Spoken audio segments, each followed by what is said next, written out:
Amados, na nossa caminhada com Deus, a nossa caminhada cristã, é muito importante sabermos como lidar, como nos comportar, funcionar nos momentos de crises, nos momentos que passamos por algum tipo de tempestade.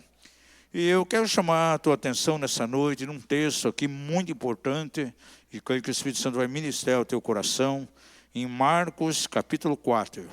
E vamos ler do versículo 35 ao 41. E eu quero encorajar você a permitir que essa palavra seja fotografando a tua vida hoje. Que não seja simplesmente algo histórico que aconteceu na vida e no ministério de Jesus, mas que você possa se ver inserido aqui nesse contexto, dentro desse barco aqui com Jesus e seus discípulos. A palavra diz assim, verso 35 em diante. Naquele dia, quando já era tarde, disse-lhes: passemos para o outro lado. E eles, deixando a multidão, o levaram consigo, assim como estava no barco. E havia com ele também outros barcos. E se levantou grande tempestade de vento, e as ondas batiam dentro do barco, de modo que já se enchia. Ele, porém, estava na popa, dormindo sobre a almofada. E despertaram-no, e lhe perguntaram: mestre, não se te dá conta que pereçamos? E ele, levantando-se, repreendeu o vento e disse ao mar: cala-te, aquieta-te. E cessou o vento, e fez-se grande bonança. Então lhes perguntou: por que sois assim tímidos? Ainda não tendes fé? Encheram-se de grande temor e diziam uns aos outros: quem porventura é este, que até o vento e o mar lhe obedecem? Coloque a mão no teu coração, vamos orar. Pai da glória, nós queremos adorar o teu nome nessa noite, nós abrimos o teu coração, abrimos o nosso coração para receber o impacto, Senhor, do teu coração na nossa direção. E que a tua palavra venha nos ministrar de maneira profunda nessa noite. Declaramos sim que temos sede, ó Pai, queremos ser instruídos pelo teu Santo Espírito, e que uma vez mais o nome do Senhor seja glorificado. Aqueles que estão acompanhando online, aqueles que vão assistir posteriormente essa ministração, que sejam alcançados também, e que o nome do Senhor seja glorificado nesses corações. Adoramos a Ti por todas as coisas, no maravilhoso nome de Jesus. Amém e amém. Antes de entrar aqui no texto, quero lembrar que esse próximo final de semana nós estaremos numa igreja aqui de Curitiba, lá na Igreja Aliança Evangélica no Boqueirão.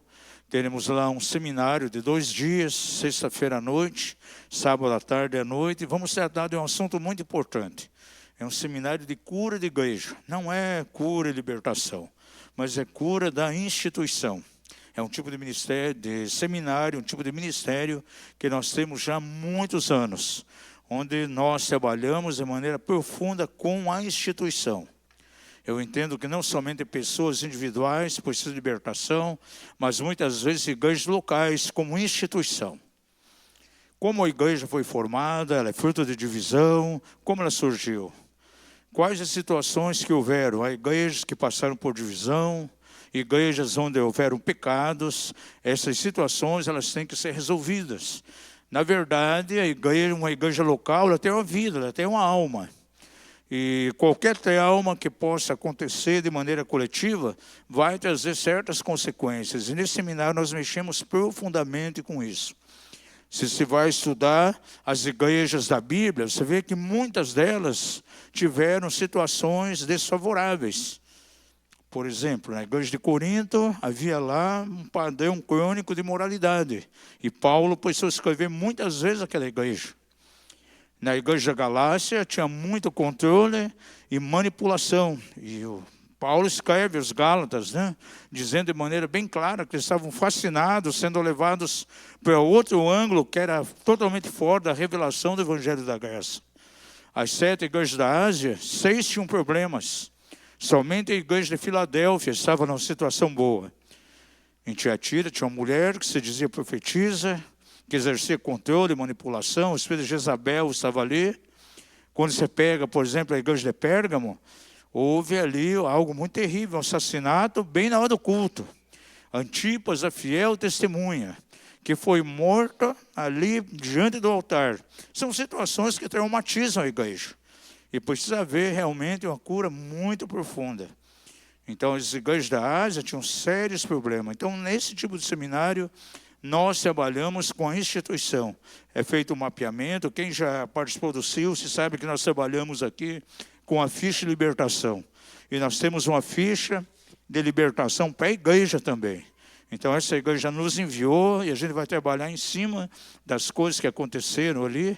É uma igreja que passou por 2 aspectos de divisão muito profunda e vai ser um tempo realmente de cura ali. Eu sei que algumas pessoas, pelo menos no sábado, irão estar conosco ali, dando suporte, intercessão, e eu creio que vai ser um tempo muito maravilhoso de ministração ali junto àqueles irmãos. O nosso objetivo é edificar o corpo de Cristo. Pois bem, amados, vamos a esse texto aqui. Eu creio que nós que estamos aqui nessa noite, aqueles que estão acompanhando online, aqueles que vão assistir ainda essa ministração, nós podemos ser divididos em 3 grandes grupos. 3 grandes grupos. Aqueles que já passaram por momentos de tempestades. Quem já passou por algum momento terrível de tempestade na sua vida? Muitos aqui. Quem sabe alguns estão passando. Dos que estão acompanhando online, alguns estão passando. E um terceiro grupo, aqueles que ainda vão passar. E já desejar, peço perdão pela profecia. Agora uma coisa eu sei, amados. Que as tempestades vêm a nós, é inevitável. Em algum momento da nossa vida vamos passar por crises profundas. Quem sabe na área da saúde, talvez na área econômica, problemas familiares, as tempestades vêm. Agora é muito importante analisarmos a Escritura e ver como que nós devemos nos portar exatamente nesse momento que as coisas aconteceram. Porque verdadeiramente não é a tempestade que vai nos trazer algum tipo de problema, mas sim a reação que eu demonstro diante da crise. Diga isso. Não é a crise que vai me trazer destruição, mas sim o meu comportamento diante dessa crise. Eu creio que o Espírito Santo quer nos ensinar algumas coisas nessa noite. Amados, se eu não consigo lidar com os momentos de tempestade, se eu não consigo lidar com os momentos de grande tormenta que vem sobre a minha vida, eu posso provocar verdadeiramente uma autossabotagem. Me autossabotar, impedindo que Deus esteja realizando aquilo que Ele prometeu em minha vida. Deus coloca diante de nós um destino profético, nós vislumbramos esse destino. Muitas vezes temos uma palavra direcionada a nós, mas no momento da tempestade, nós reagimos contrário ao que deveríamos estar reagindo, e nós mesmos acabamos então abortando o projeto que Deus tinha. É uma autossabotagem, nós impedimos a nós mesmos de caminhar, de vencer, de ir além. O auto-boicote é algo muito terrível. Uma pessoa ela pode boicotar a si mesma. Eu definiria aqui a tempestade como uma temporada que vem a nós de maneira inesperada. Pode vir na hora que a gente menos espera, que vai trazer sobre nós tribulação profunda. Vai nos levar ao momento de crise, quem sabe, uma perplexidade violenta, pressão de todos os aspectos. E é nesse momento que muitos começam a mover totalmente pelo medo. E você não imagina como Satanás explora esses momentos. São os momentos que vem toda forma de dardo, levando a pessoa a desistir, ficar se sentindo completamente inabilitada. e ela não consegue marchar, não consegue ir além.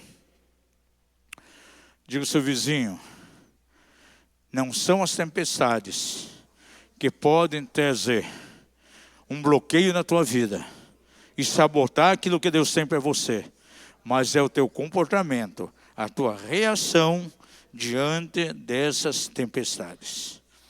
Então veja, não é aquilo que eu estou passando, não é aquilo que passa na minha vida, mas sim como eu reajo diante dessas coisas.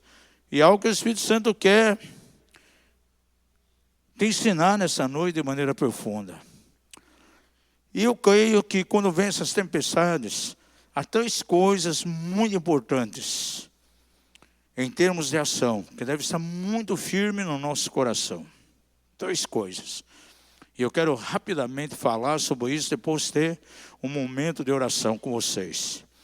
Primeira coisa importante no momento da tempestade é eu compreender a origem dessa tempestade. Por que está vindo?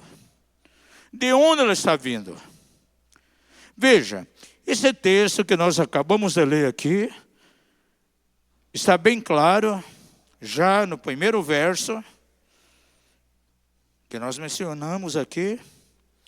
Naquele dia, quando já era tarde, disse-lhes, passemos para o outro lado. Havia uma palavra diretiva do Senhor ali, para aqueles discípulos. E eles simplesmente obedeceram. Não tinha nada errado. Estavam seguindo a direção do Senhor, tomaram o barco, foram para o barco.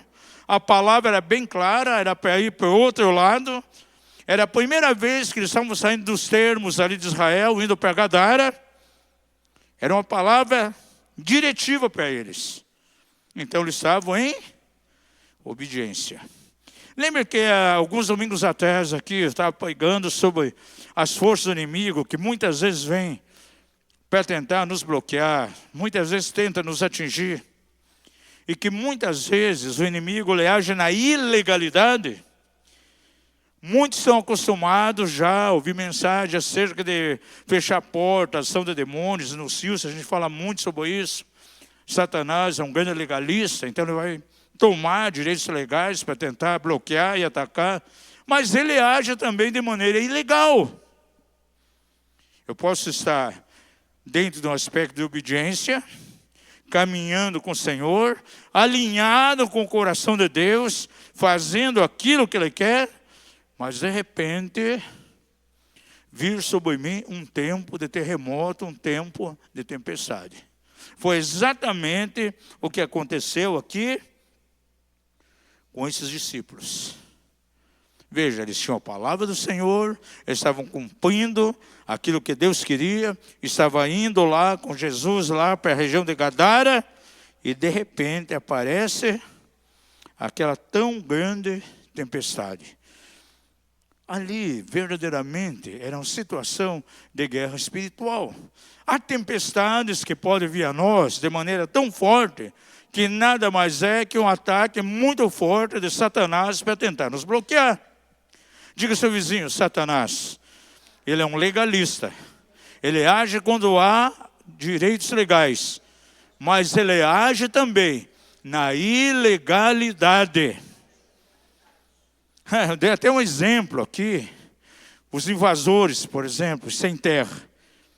A pessoa tem lá uma área de terras, ele paga o imposto, recolhe imposto, aquilo ali, ele tem toda a documentação legal, mas eles vão e invadem, são invasores. E só saem dali muitas vezes com a força judicial. E Satanás age assim também. Ele pode agir onde a legalidade é ele, porta aberta, mas pode tentar agir para bloquear projetos de Deus, mesmo você caminhando em obediência. Porque Satanás, ele é o grande inimigo de Deus. Diga assim, Satanás veio para matar, roubar e destruir. Então, esses discípulos na obediência, de repente se levanta uma tremenda tempestade. O vento era tão forte. A Bíblia diz aqui que já estava entrando água dentro daquele barco. Eles estavam amedrontados. perplexos. Agora, analisando esse texto aqui, amados, vendo o comportamento desses discípulos, eu vejo que o problema não era a tempestade, mas sim o tipo de reação que eles estavam tendo diante daquela tempestade. Porque eles ficaram amedrontados, eles questionaram Jesus: ah, Senhor, você não se dá conta que vamos perecer aqui, vamos morrer, estamos perecendo? E Jesus estava na maior tranquilidade, dormindo sobre a almofada, lá na polpa daquele barco. Mas eles estavam totalmente perplexos. E quando você vê o texto, você vê de maneira bem clara que ali havia todo um propósito de Deus e os discípulos não estavam entendendo isso. Jesus sabia muito bem acerca disso, por isso ele estava tranquilo. Veja, e o Pai já tinha dado uma palavra a ele. E ele garantiu aos seus discípulos: nós chegaremos do outro lado. Diga isso, Jesus já tinha dado uma palavra segura para eles. E claro, eles tinham que estar firmados em quê? Na palavra que Jesus deu, não naquela circunstância. Então, amados, não importa se eu tenho uma palavra de Deus em minha direção, não importa o nível de tempestade que venha, eu tenho que ficar firme naquela palavra. É isso que o Senhor espera de nós, é esse tipo de reação. Aquela tempestade não vai afetar a minha vida, não vai sabotar o plano de Deus na minha vida, mas a minha reação diante da tempestade, sim. Tanto era uma guerra espiritual aqui, que Jesus simplesmente, quando viu a perplexidade naqueles discípulos, ele se posicionou como um guerreiro. O que ele fez? Deu uma palavra de ordem. O que diz o texto? Qual a palavra que ele deu ao vento? Cala-te e aquieta-te. E imediatamente cessou. E veio uma grande bonança.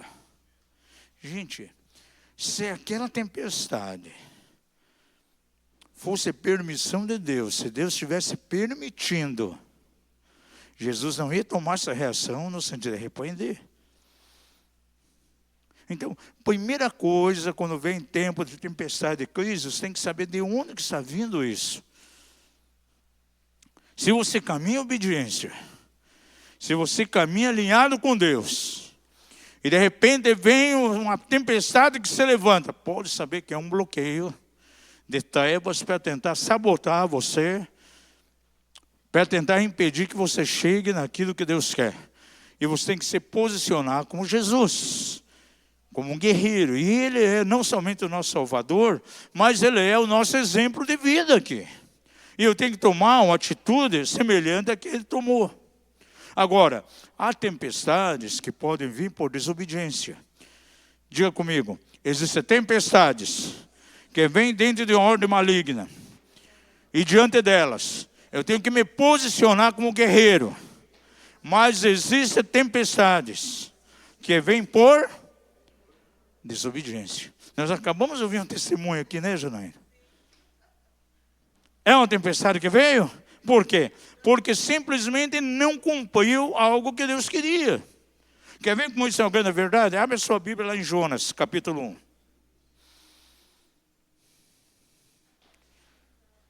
Ele passou por uma tempestade também. Mas era uma tempestade por desobediência. Então, se você passa por um momento de tempestade, primeira coisa, você tem que compreender a origem dela, de onde que está vindo. Porque você vai ter que se posicionar de maneira completamente diferente uma da outra.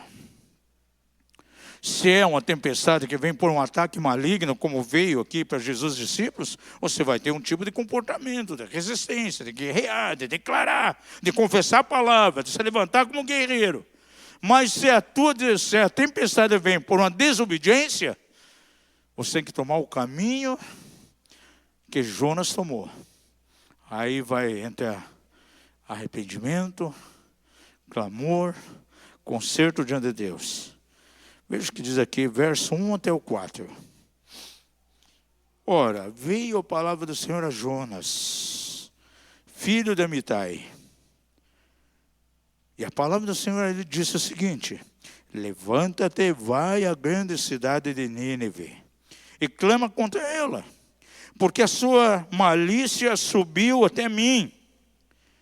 Jonas, porém, levantou-se para quê? Para fugir da presença do Senhor. E para onde? Para Tarsis. E descendo a Jope, achou um navio que ia para Tarsis. Pagou, pois, a sua passagem. Com certeza pagou um valor caríssimo. E desceu para dentro dele, para ir com eles para Tarsis, da presença do Senhor. Mas o Senhor lançou sobre o mar um grande vento. E fez-se no mar uma grande tempestade, de modo que o navio estava a ponto de despedaçar. Agora pergunto a você, a primeira tempestade que mencionamos vinha de onde? Quem estava trazendo aquela tempestade? Satanás. E essa? Quem trouxe essa tempestade? O próprio Deus. Por quê? Para tratar com a desobediência de Jonas, que tomou um caminho oposto àquilo que ele queria. Por isso foi muito bom o testemunho aqui do casal, porque é mais ou menos isso aqui, né, Mário? Foi isso aqui. Exatamente. Veja, Jonas entrou por um caminho de desobediência e pagou um preço muito alto. E é interessante que as pessoas que estavam ali com ele no barco começaram também a ter problemas. Aquele que caminha em desobediência, quando vem a tempestade sobre ele, ele vai fazer mal para outras pessoas. Quem está perto dele vai ser atingido também. As pessoas que caminham em desobediência, não é somente ele que paga um preço alto. O cônjuge vai pagar um preço alto, os filhos, e começou a haver problema dentro do barco. Até que identificaram, já sabemos está a fonte do problema aqui no barco. Pegaram João e jogaram lá no mar. Gente, e não é nada bom, de repente, você passar alguns dias no estômago de um peixe. Ele foi tragado por um peixe. E lá no texto, no próximo capítulo, diz que então, dentro do ventre do peixe, ele clamou ao Senhor, se arrependeu, orou.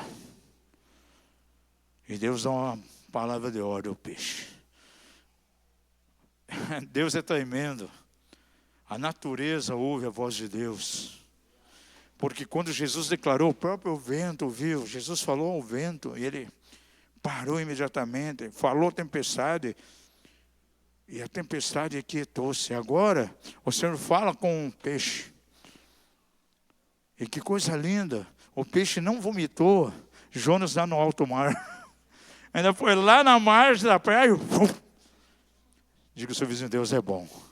E a sua misericórdia dura para sempre. E o peixe foi obediente. Foi vomitar Jonas lá na praia. Então, ele teve que aprender a duras penas.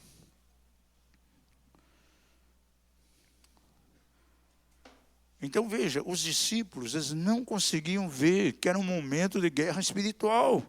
E ao invés de guerrear, se posicionar como Jesus se posicionou, simplesmente eles ficaram perplexos, atemorizados, achavam que era o fim.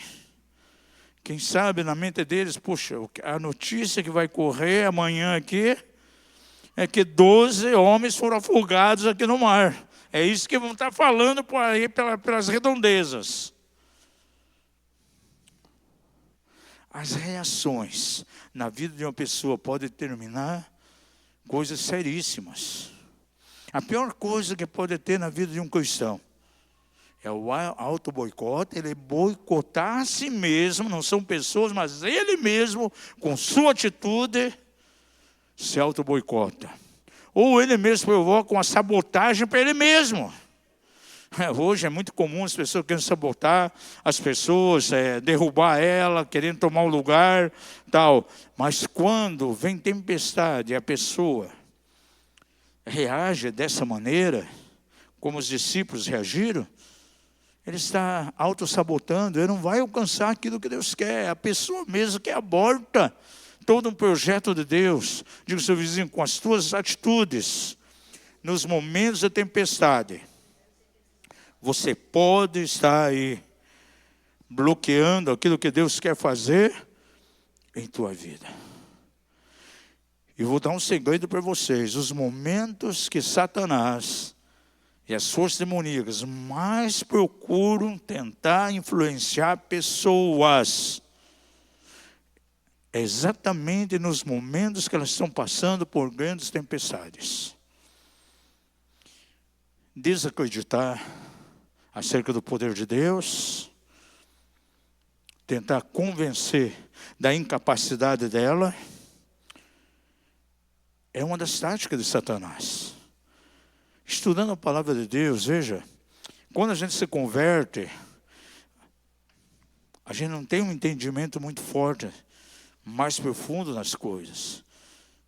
A maioria de vocês sabe, me converti numa igreja totalmente pentecostal e com pouco tempo, um mês já estava expulsando demônios. E a minha liderança, ela colocou, incutiu na nossa mente que você ia num culto, em alguma reunião, ou ia fazer uma visita na casa de alguém, se não manifestasse demônio ali, então não houve manifestação do poder de Deus. Poxa, o culto, para ser poderoso, tinha que manifestar lá 8 ou 9 demônios em pessoas. Eu fui, com o tempo, caminhando e acreditando dessa maneira. Fazer alguma visita, evangelismo, alguém chegar, puxa, foi bem essa visita, foi maravilhoso. Não, não foi. Mas por quê? Porque não manifestou nenhum demônio lá. Gente,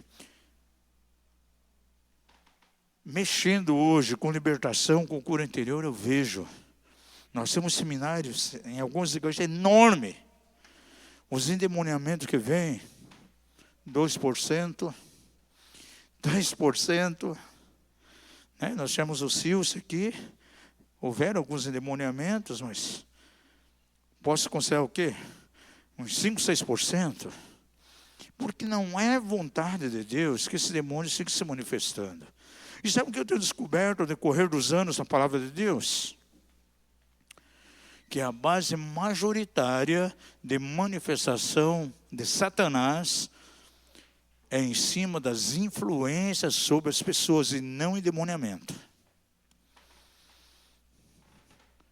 Nós ministramos, expulsamos demônios, esse tipo de coisa, mas trabalhando com a igreja do Senhor, vejo que a forma de Satanás atacar de maneira muito forte na área da mente é tentar trazer influências. E os que são da casa já sabem, um dos princípios que eu falo muito aqui, de interpretação bíblica, é o princípio da lei da primeira menção. Dentro da hermenêutica, existem algumas formas para você interpretar a Bíblia. E para mim, particularmente, a forma mais assertiva que existe é aquilo na hermenêutica que é chamado de lei da primeira menção. A primeira vez que é mencionado na Bíblia, qualquer assunto, se você vai seguir a palavra de Deus, você pode até o final, até Apocalipse, vai seguir sempre aquela mesma linha, aquele mesmo raciocínio. E quando eu vejo aqui na Bíblia o primeiro ataque de Satanás lá no Jardim do Éden, não houve endemoniamento ali. Mas houve o quê? Uma influência tão terrível de Satanás na mente de Eva e na mente de Adão. Para quê? Para sabotar um plano de Deus. Foram feitos a imagem semelhante do Senhor, tinham comunhão com Deus. Todos os dias, na viração do dia, o Senhor os visitava lá no jardim, ou seja, 6 horas da tarde. E eles tinham comunhão com Deus. Mas a partir do momento que veio o primeiro ataque de Satanás para influenciar, primeiramente Eva, depois Adão, bloquearam todo o propósito de Deus. Aí você já sabe muito bem o que aconteceu. Adão e Eva no jardim estavam perfeitos, gente. Não havia enfermidade. A alma estava totalmente ajustada com Deus. o espírito alinhado com o Senhor, tinham comunhão com Ele, todos os dias na viração do dia. A partir do momento que aceitaram a influência de Satanás para tomar da árvore do conhecimento do bem e do mal, o espírito morreu, já não tinham comunhão com Deus. A alma ficou desajustada, por isso agora tinham medo, vergonha, viram que estavam nus, fizeram para si aventais de flor de figueira, se esconderam da presença de Deus. Quando o Senhor questiona, tivemos medo. E o corpo começou a conhecer corrupção, entre doenças e enfermidades. Esse não era o propósito de Deus. Qual era o plano ideal de Deus para eles? Perfeitos, espírito alinhado com Deus, uma alma completamente limpa, transparente, para parecer o homem espiritual. E o espírito sobrepujando a matéria e a alma. Eles perderam isso. Sabe o que é isso? Autossabotagem. E você vai estudar a Bíblia, você vai ver que esse princípio vai seguir continuamente. Por exemplo, eu não vi Moisés ficar endemoniado nenhuma vez. Não tem nenhum texto na Bíblia que fala que ele ficou endemoniado. Mas em um determinado momento ele recebe uma influência tão terrível, ele fica irado, ele vai lá e fere a rocha 2 vezes. Qual era o propósito de Deus para Moisés? Você vai entrar na terra. Você vai levar o povo para a terra prometida. Agora veio a sabotagem. Ele fica irado. Um momento de crise, quando faltou água e todo mundo começou a pedir água, ele com raiva, em vez de falar a rocha, o que ele faz? Vai lá e fere a rocha com ira 2 vezes. E bastou essa atitude, essa reação diante de uma necessidade de água, para impedir dele entrar dentro da terra. Diga ao seu vizinho, você pode autossabotar os propósitos de Deus na tua vida. Sansão recebe uma promessa tão tremenda de Deus. Foi ungido já no ventre da própria mãe. Você sabe qual é o significado do nome Sansão no hebraico? Aquele que nasceu para brilhar. Ele nasceu para brilhar. A unção veio sobre ele de maneira tremenda. Mas tomou uma má decisão. Nos momentos de influência tão maligna que veio através de Dalila. E ele perde todo o propósito de Deus na vida dele. Abortou aquilo que Deus tinha para fazer na vida dele. A mim me impressiona quando eu termino lá de ler sobre a vida de Sansão. Diz que ele morreu e foi sepultado aonde? No túmulo do seu pai. Pelo seu vizinho, você sabe por que Sansão foi enterrado no túmulo do pai? Porque ele morreu antes do tempo, nem túmulo tinha ainda. Tudo que Deus tinha para a vida dele, acabou. Agora, que tipo de influência que veio sobre ele? Uma influência levando ele a tomar certas decisões, em momentos que ele tinha que agir ao contrário, ele toma uma decisão totalmente errada e vai após Dalila. Diga ao seu vizinho, cuidado com as suas decisões nos momentos de tempestade. Porque as pessoas decidem errado.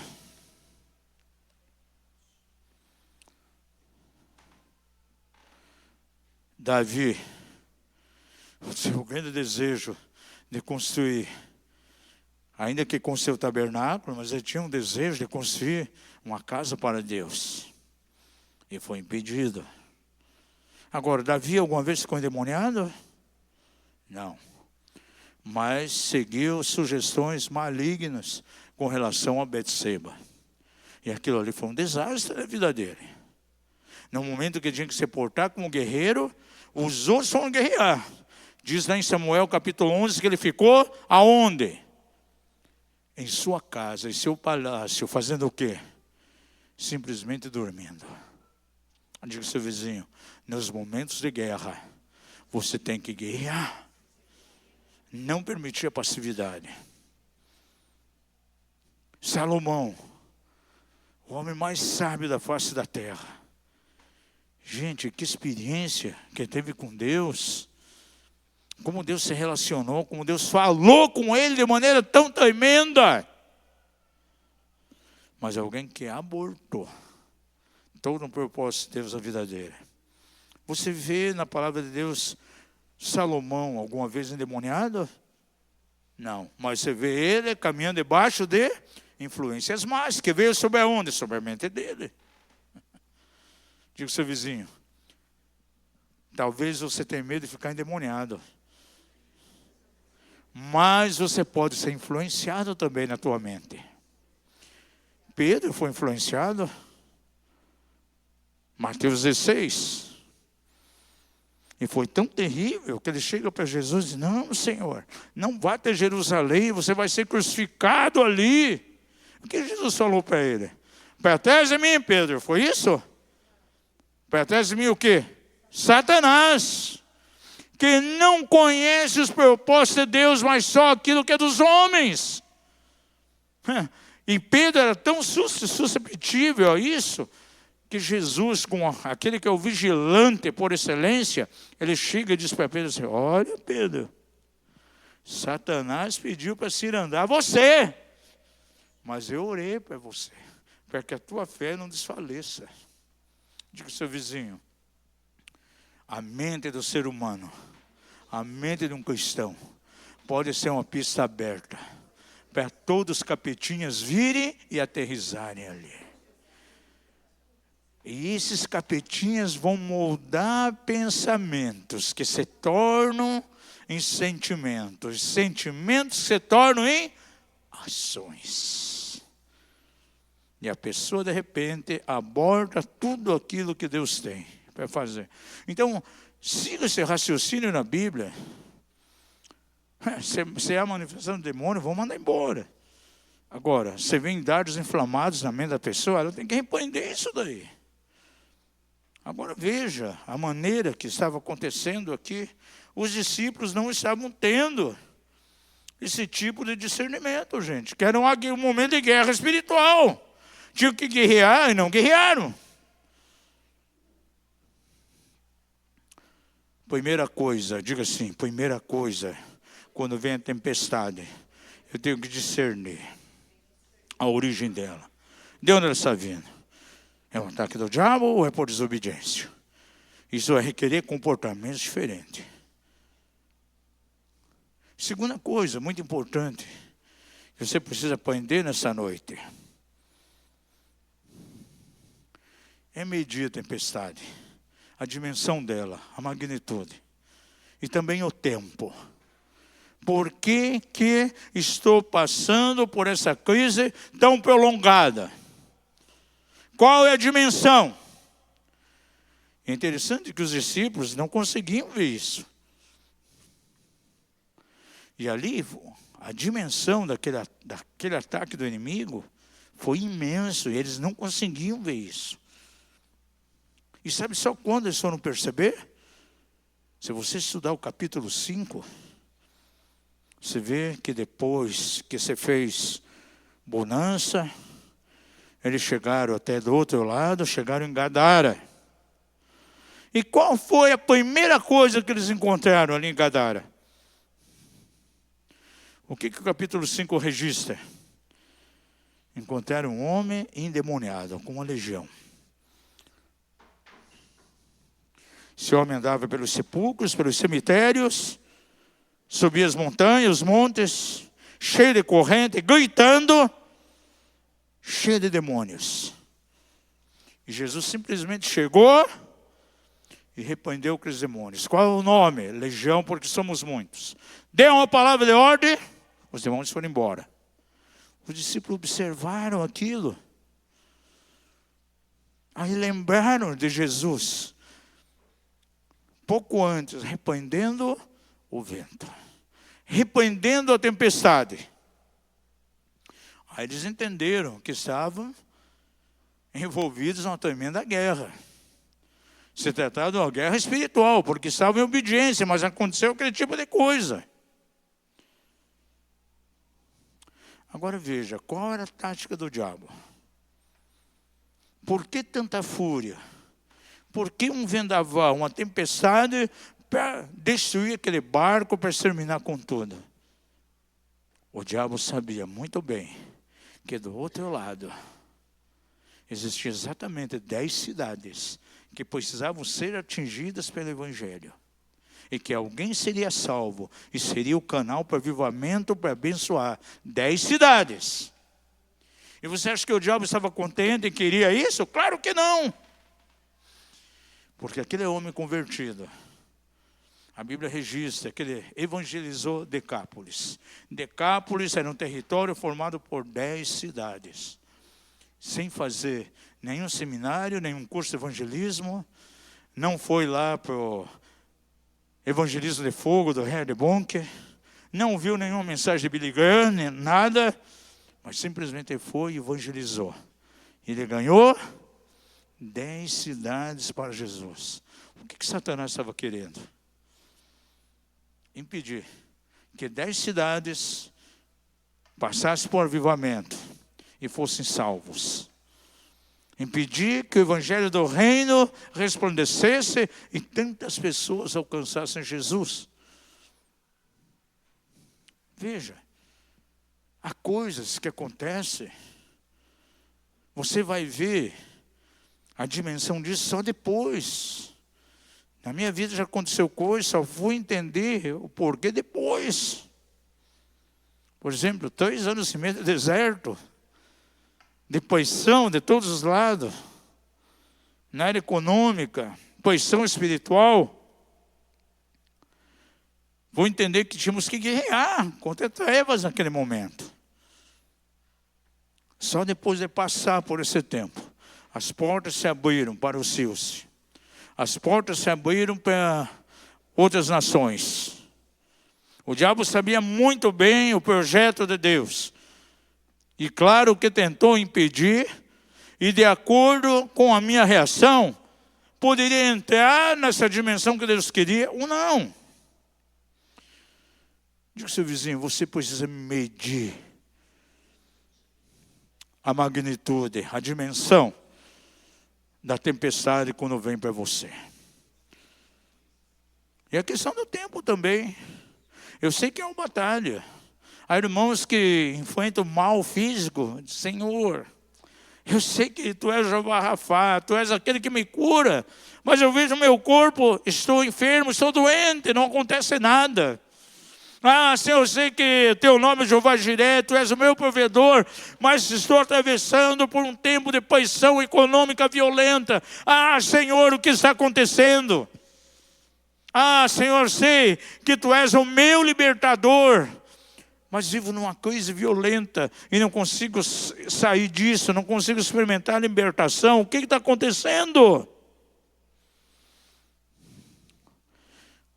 Diga ao seu vizinho, você tem que se colocar diante de Deus como um guerreiro.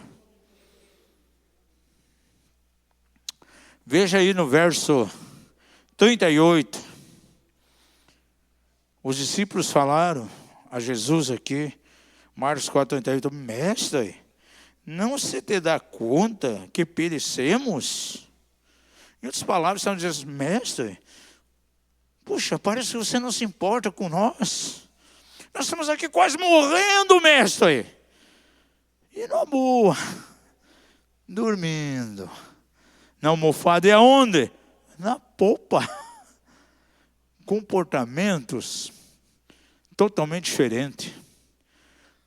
Estavam no mesmo barco, passando pela mesma tempestade, Jesus com um comportamento e eles com outro completamente diferente. As pessoas podem ter comportamentos completamente diferentes um do outro nos momentos das coisas.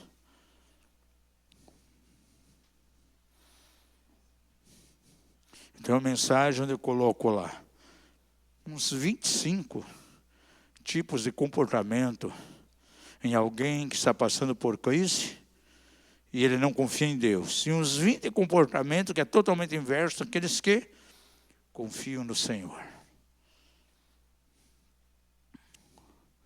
Gente, há muitas pessoas que não tem a habilidade de lidar com as situações.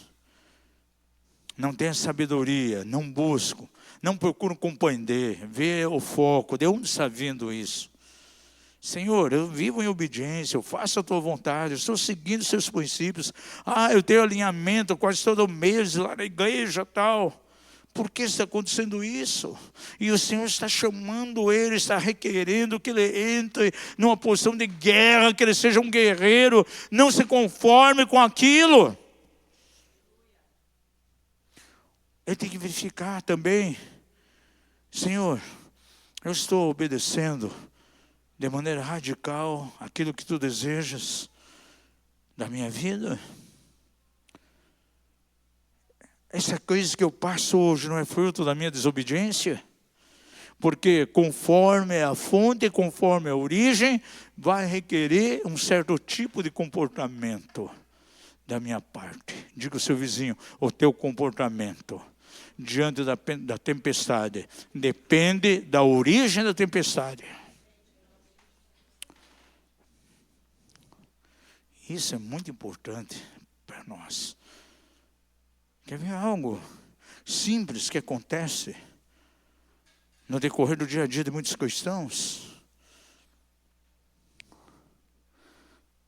Há cristãos que passam tempestades na área de saúde e que lutam de todos os lados, por exemplo, com problemas de aparelho digestivo. E pede oração, pede unção com óleo, e tem gastrite, e tem uma série de coisas. Mas, gente, quebra princípios da palavra. Alimenta-se de maneira errada, gente. Se eu sei que, por exemplo, frituras faz mal para mim, o que eu vou fazer? Vou procurar me abster disso. Veja algo. Um ministério americano tremendamente usado por Deus na libertação, confrontando demônios. Eu falei há pouco aqui que a maior parte da influência maligna vem através de influência, procura influir nas pessoas, mais do que endemoniamento. E de fato, já conheci pessoas com autoridade sobre demônios, expulsando demônios, mas não tinham autoridade para confrontar a força maligna que vinha para influenciar ele a certas atitudes. E esse homem escreveu mais de 50 livros. Eu tenho uns 30 livros dele na minha biblioteca. Livro eletrônico. E veio aqui para o Brasil um apóstolo americano que vivia na Guatemala, chamado Norman Parrish. Ele já foi para a glória. E eu fui chamado para interpretar ele 2 noites, a pregação dele. Fui o tradutor dele. Aí no momento, eu estava lá descontraído, conversando com ele. Aí entrou no nosso assunto esse ministro americano, que foi tremendo em termos de autoridade, diante de forças malignas. Aí o Norman Parrish falou para mim, poxa, e ele morreu antes do tempo, foi embora antes, não cumpriu o que Deus queria. Porque ele comia totalmente diferente, de maneira diferente. A obesidade dele era extrema, e não era por causa de saúde, era por causa do alimento. E morreu de tanto comer, gente. Diga ao seu vizinho, comida mata. O peixe morre pela boca. Porque ele comia errado, gente. E morreu. Abortou todo um propósito de Deus. Provocou auto-boicote. Provocou na própria vida auto-sabotagem. Deus tinha coisas tremendas para fazer através dele. Quer ver outra coisa? Ativismo. Olha, Satanás, amados, é tão astuto. E pega Ele queria bloquear aqui um propósito de Deus, de levar o evangelho em toda aquela região. E há homens que são tremendamente usados por Deus, mas que em algum momento deixam ser influenciados na sua mente por alguma coisa que vem de ordem maligna. Gente, eu conheci um homem da Nigéria. De vez em quando eu vejo os vídeos dele, eu tenho alguns vídeos dele em casa ainda em VHS. Um homem chamado Benção da Roça, Caiolão. Gente, ele cobriu mais de 5.000 igrejas, gente. Um ministério tremendo de ressurreição de mortos e cura. Só que ele, totalmente ligado ao ativismo. Ativista. Deus requeria para ele, requereu dele, olha, despacito, dá um espaço, descansa um pouco. Já viu aquelas pessoas que querem constantemente trabalhar para Deus, não trabalhar com Deus? Diga ao seu vizinho, o importante é você trabalhar com Deus e não trabalhar para Deus.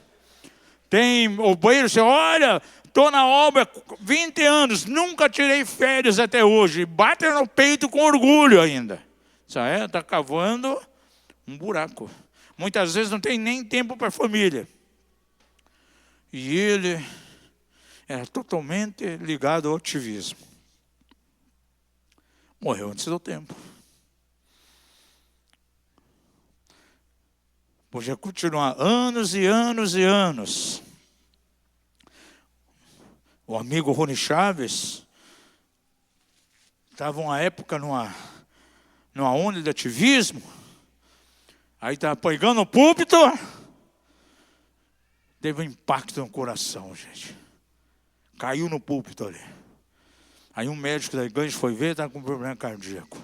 E foi a voz de Deus para ele. Diminua o ritmo. Pare, vai parando um pouco. Porque muita gente, amados, quer se encher de ativismo. Agora eu pergunto você, Deus quer ativismo? Claro que não. Tem gente que quer só fazer a obra de Deus deixa a família de lado, gente. Tem filhos que querem falar com o pai, tem que fazer uma agenda. Ô, filhos, eu vou falar com você daqui 6 meses. Estou muito envolvido com a obra do Senhor. Gente, são esses tipos de caminho que o inimigo usa para muitas vezes tentar influenciar. Você está vendo que a maior tática de Satanás não é endemoniar as pessoas?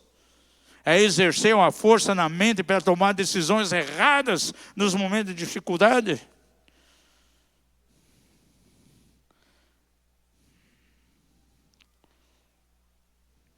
Terceira coisa, diga comigo. Para eu guerrear, para eu sair das tempestades de maneira vitoriosa, primeiramente, eu tenho que compreender de onde vem essa tempestade. Segunda coisa, eu tenho que discernir a dimensão dessa tempestade e discernir o tempo dela também. Terceira coisa que nós vamos ver aqui. Creia na palavra que Deus deu. Porque, veja bem, Jesus já tinha dado uma palavra aqui. Chegaremos ao outro lado. E parece que os discípulos tiveram amnésia, esqueceram disso.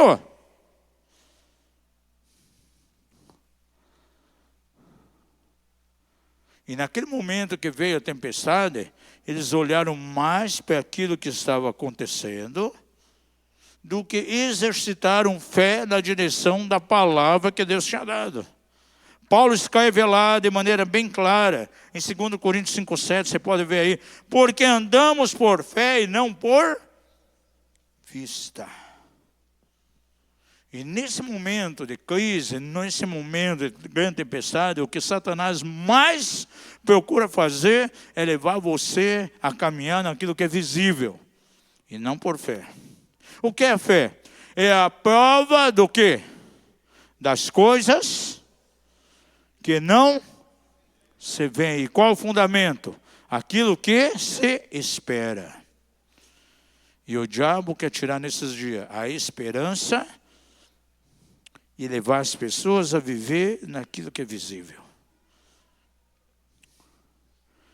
Mas eu tenho uma boa notícia para você.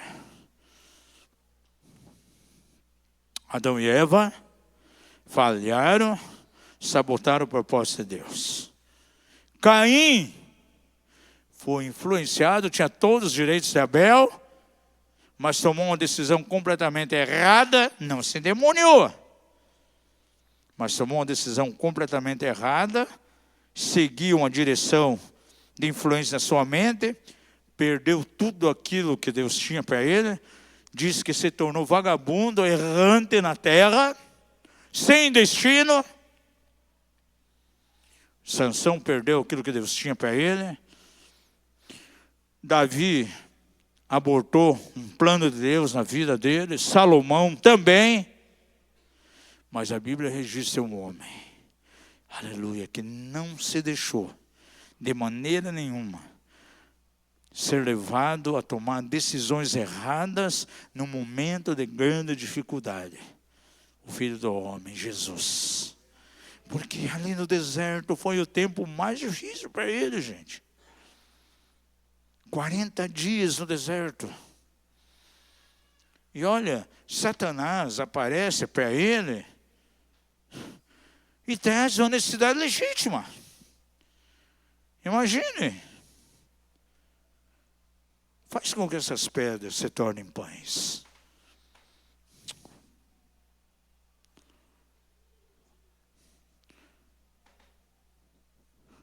Jesus, se próximo e adore.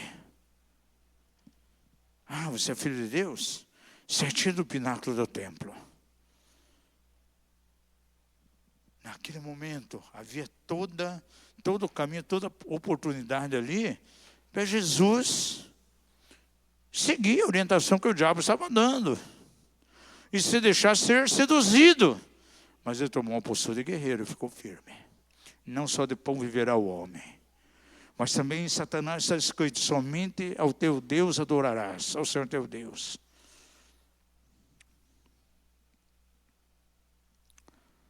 E também está escrito: eu não vou pular desse pináculo, não tentarás o Senhor teu Deus.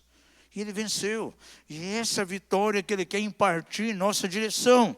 Se Jesus venceu, a Bíblia diz que eu tenho que viver aqui nessa terra como ele viveu, andar como ele andou. Diga ao seu vizinho: você precisa andar aqui no mundo como Jesus andou. E ele não é somente o meu Salvador, ele é o meu mestre de vida. Ele viveu isso para que eu tenha um modelo, possa assimilar em mim e viver dessa maneira. Esse é o propósito de Deus para mim e para você.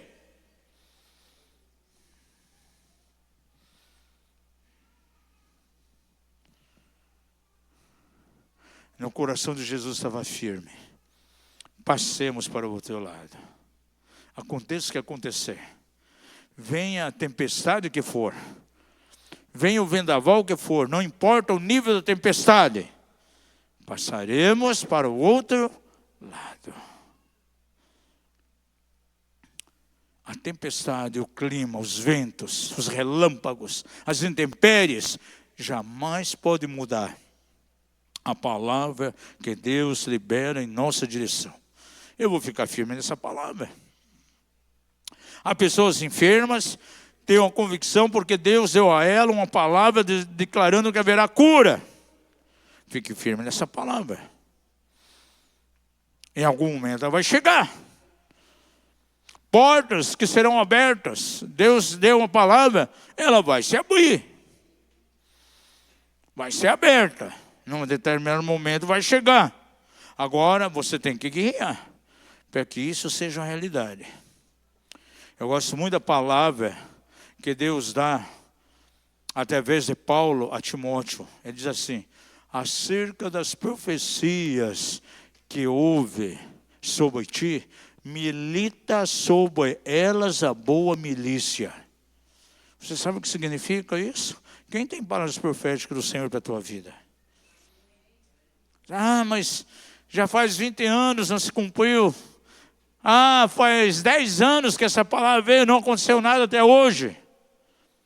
Talvez você não tenha militado a boa milícia. Você não tenha guerreado por ela. De que maneira?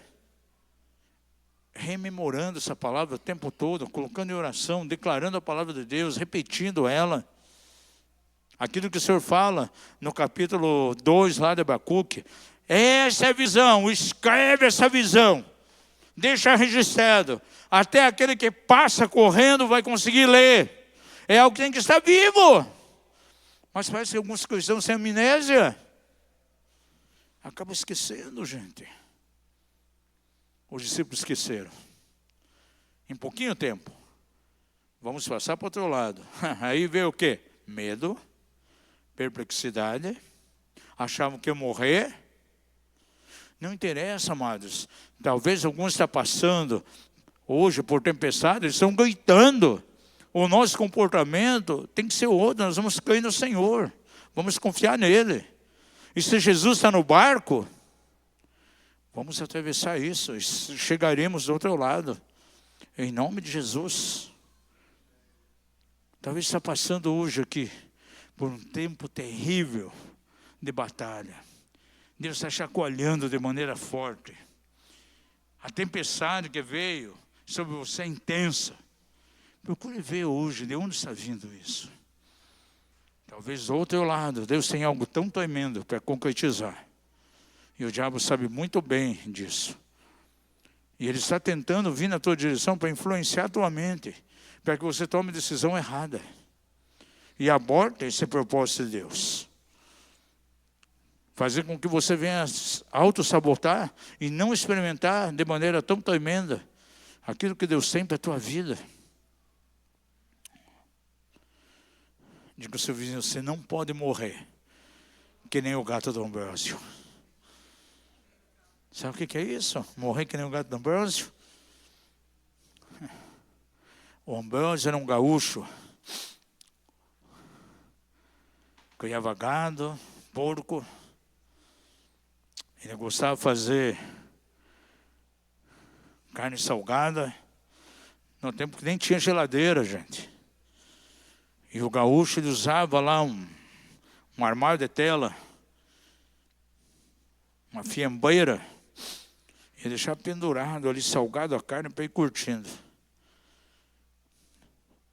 E esse Ambrósio, ele tinha um gato enorme. E o gato só ficava olhando aquele armário ali de tela, salivando. Tanta saliva, de vontade de comer um pedaço daquela carne, nunca conseguiu. Morreu na saudade, sem nunca degustar um pedaço daquela carne. Gente, você pega a palavra de Deus, tem bênçãos tremendas, extraordinárias, que estão ao nosso favor. E para algumas pessoas parece que está a milhões de anos-luz de distância. E ele não consegue usufruir aquilo ali, por causa do comportamento que ele tem. Ah, Deus abençoa mais aquela pessoa e menos a mim. Ah, ele é mais digno do que eu. Ah, Deus usa ele. Ah, ele está bem mais preparado. Estou muito, eu não. Gente, diga ao seu vizinho, a Bíblia diz, no livro de Romanos, que para com Deus não há acepção de pessoas. Mas eu sabia que Deus faz acepção de atitudes? É a minha atitude que vai determinar se eu vou alcançar algo ou não. Verdade é que nessa noite o Espírito Santo quer ensinar isso a você. Eu dei o nome dessa mensagem, vencendo a tempestade e nas tempestades. Diga isso, eu preciso vencer a tempestade, mas tenho que vencer também nas tempestades. Se Jesus venceu, você pode vencer também. Vamos ficar em pé em nome de Jesus.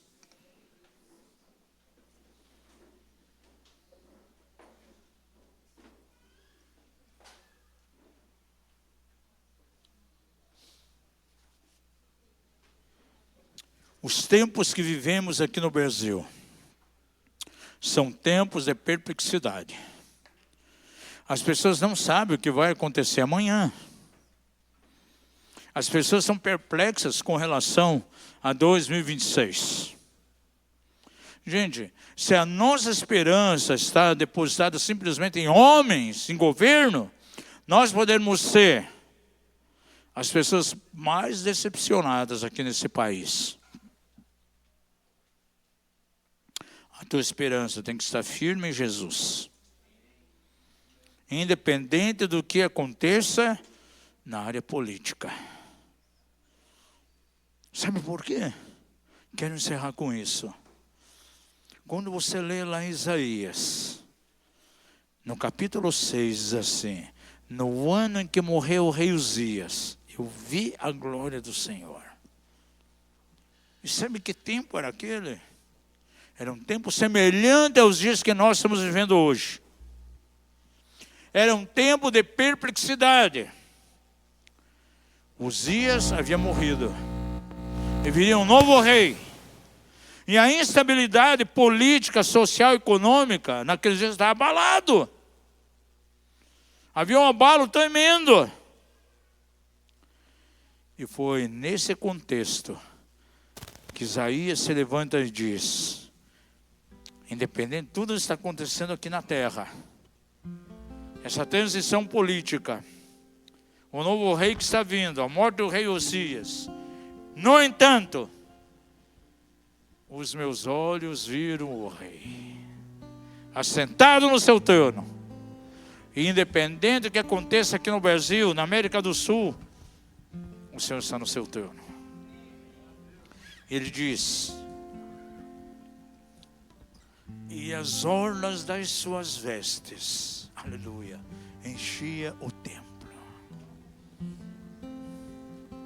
O Deus imutável que estava no trono trazia sua presença, sua manifestação no templo.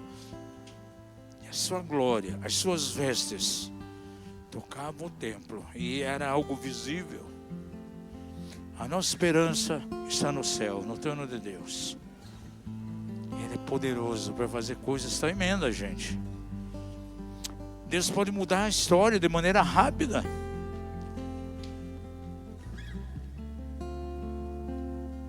Se Deus é aquele que dá uma palavra de ordem ao vento, à tempestade que pare. Se o Senhor é aquele que dá uma palavra de ordem ao peixe, vomita agora Jonas. Se Deus é aquele que dá uma palavra de ordem à natureza, e a natureza obedece. Em instantes Ele pode mover algo tremendo num país. As situações de país que aconteceu de maneira muito súbita. E eu ainda creio no governo de Deus sobre essa nação. Independente do que estão falando por aí, os influenciadores aí, principalmente na área política, começam a trazer declarações de medo, de terror, de pavor. Há muitos profetas de caos sendo levantados nesses dias, gente. Palavras proféticas mais amedrontam do que dão esperança. Não, nós temos que estar firmes naquilo que a Bíblia diz. Diz Pedro que a palavra do Senhor, a palavra profética do Senhor é como uma lamparina, como uma lâmpada que ilumina em lugar escuro e vai brilhando mais e mais, mais e mais. Aleluia. Até trazer uma clareza total, até que seja um dia perfeito. E ele diz: fique firme na palavra dos profetas. Creia nos profetas e prosperareis. Aleluia. Vamos levantar uma canção aqui, eu quero orar com vocês. Quantos estão passando por um tempo de tempestade nesses dias aí?